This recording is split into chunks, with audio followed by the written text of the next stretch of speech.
I am the vine, you are the branches. He who stays in me and I in him, he bears much fruit, because without me, you're able to do nothing. Now, that doesn't mean you can't literally do anything. It means you won't do anything that's connected to this. Anything that's of value in this relationship. What's the relationship? Going from death to life.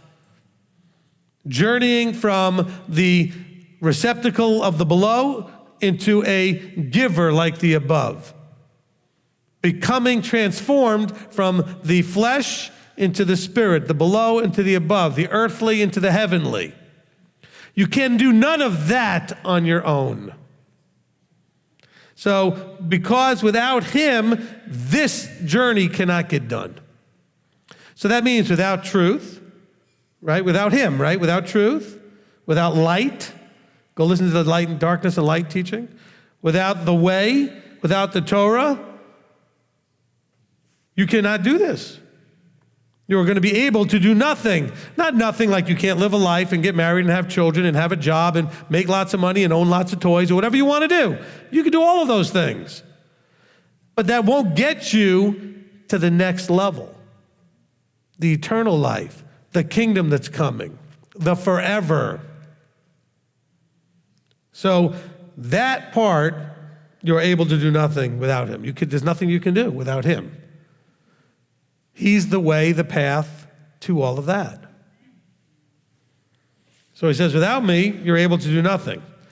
Now bear in mind that Christianity might take that verse and say, well, that's why I got to ask him about what color car to buy and whether I should go to this store or that store. And people start thinking they can't do anything without asking him and praying about it and everything else. I can't tell you how many times in counseling I have to say to the person, hold on, time out, because it always comes down to, or often comes down to, well, I just want to do what he wants me to do, or I don't want to do anything he doesn't want me to do, and I have to say, hold on, but what is it you want to do? I mean, because if what you want to do doesn't go against anything that he has said he wants us to be doing, he may be just allowing you to make a decision, but what do you want to do? Do you want to be a rocket scientist? Only if he wants me to. But what do you want to do? It's like you almost didn't know you had permission to want anything. Oh, I got to pray before I do everything. Why? You should be in a continual vertical connection and awareness. And so you should be aware, and if you're wearing seats, you have an awareness of what's Torah and what's breaking Torah. But other than that in life, he wants you to desire and to do and to live and to grow and have a personality of your own. The challenge is only when what you desire conflicts with him. Not with his desire, well, I don't want to do that if he doesn't want me to. Well, unless it breaks Torah, what does he care what you do? I'm being blunt. I'm not trying to be disrespectful to him. Do you understand? There's a difference between, for example, what he did to me, because he needed to get me here, than what he does to everybody else that he doesn't need to be in a ministry position. Like, for example, what he did to Joseph, we read this in this week's Torah portion, to get him to Egypt. He needed to put him through a bunch of things to get him to Egypt so that the deliverance during the famine could come. Okay? So when my career choices and everything, it had nothing to do with praying to him or not praying to him, it had to do with he was going to keep allowing and causing things either way to go sideways until he got me to the place where I was ready to be here.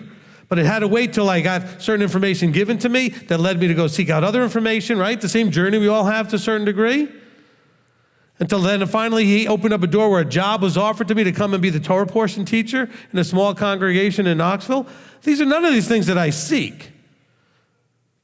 However, had he allowed me, this goes back to choices, right? I wasn't wrong, by the way, to seek the various careers I sought. He allowed me to seek them, and then he allowed them not to work. And then I would seek another one, and he allowed that not to work until he got me to a place where it started working. That may be in your life too. He may have some point to having you be somewhere, so guess what? Do what you want, as long as it doesn't go against Torah. And if he doesn't want you there, he'll close that door and move you somewhere else. But you're going to sit there paralyzed. Well, I don't know if that's what he wants me to do. Well, what do you want? Well, I want to move to Cleveland. So move to Cleveland. But what if he doesn't want me to? Why wouldn't he want you to? Oh, by the way, he'd be totally okay with you staying wherever you are too. I'm just saying is, if it's what you want, there has to be a reason why you would think it's bad to do.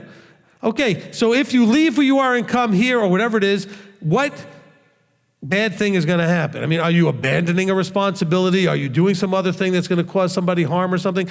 Don't just think his will. He'll nudge things along any way he wants by closing doors and opening doors. But he wants you to be you. You have thoughts, desires, dreams, goals, all kinds of things. He gave you the ability to do this. Other animals do not have goals. Okay? They just do what they do. Okay? If they make nests, they make a nest. If they hunt, they hunt. If they do this, they just do what they were made to do. They don't choose different careers.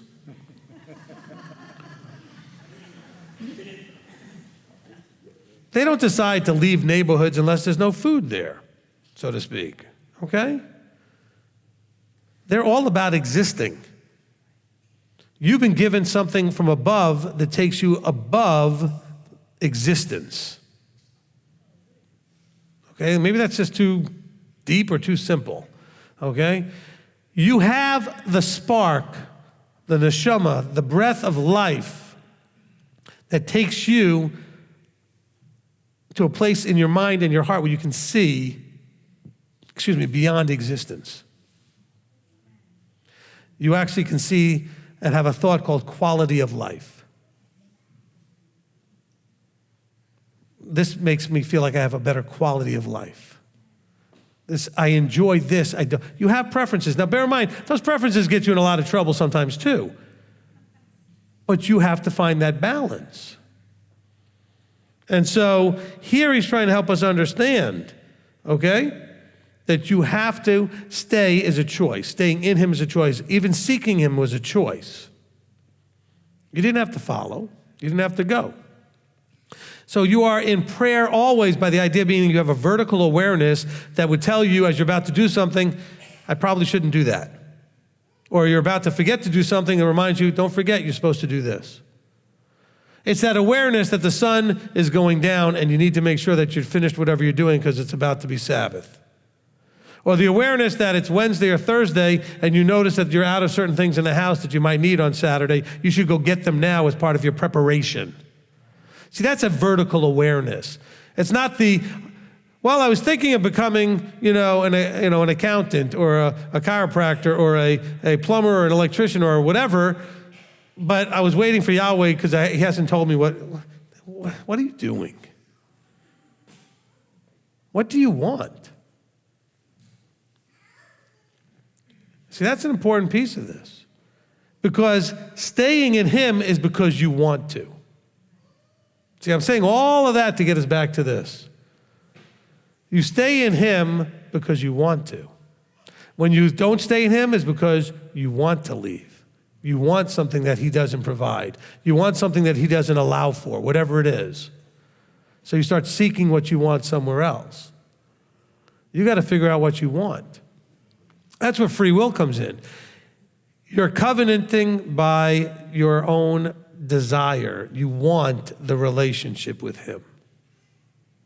This is how you can actually have a branch that doesn't bear fruit. It's a branch that intellectually knows it's right to have this relationship, but really doesn't want it that badly. Do you understand? A branch in him, because intellectually it makes sense, and you thought about it. Hey, I'd like to have a relationship with the creator of the universe. I'd like to be pleasing in his sight. But there's no emotional drive. There's no desire. We're supposed to love. That's a desire. Love him with all that we have. You're not going to do that if you don't want it. You got to want it.